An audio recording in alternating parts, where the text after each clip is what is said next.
Première activité lors de la semaine sans pesticides, notre stand d'information sur la gestion différenciée et sur les alternatives aux pesticides que la commune va appliquer, mais aussi que les citoyens peuvent appliquer chez eux.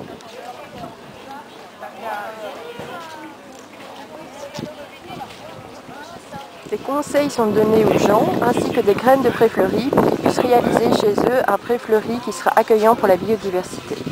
Des conseils à mettre en pratique dans son jardin pour prévenir les mauvaises herbes, mais aussi des alternatives pour les aménagements, des alternatives aux pesticides.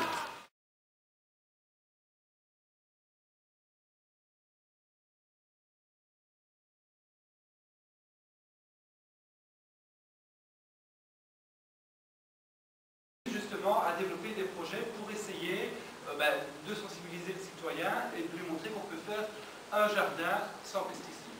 Alors, aujourd'hui, on va parler des pesticides, on va surtout parler des alternatives aux pesticides. C'est-à-dire que je vais aborder le sujet de façon positive, vous montrer qu'un jardin, on peut le réaliser différemment. Qu'en le réalisant différemment, on peut utiliser moins, voire pas du tout de pesticides. Et je ne vais donc pas aborder les aspects négatifs des pesticides, qui sont les plus gros consommateurs, puisque 2/3 des produits sont utilisés par les agriculteurs. Mais si 2/3 sont utilisés par les agriculteurs, ça veut dire quoi? Que l'autre tiers, donc plus de 30% des produits vendus dans le commerce, sont utilisés par des particuliers dans leur jardin. Donc c'est énorme. Surtout pour un jardin qui n'a pas une vocation de production. C'est une vocation esthétique. Dans l'agriculture, après, il y a débat. On est aux pollueurs, aux grands pollueurs qui sont de l'autre côté de la planète. Regardez d'abord ce que vous faites dans votre jardin. Un jardin sans pesticides, c'est évidemment possible. Il y a plein de trucs et astuces pour le particulier.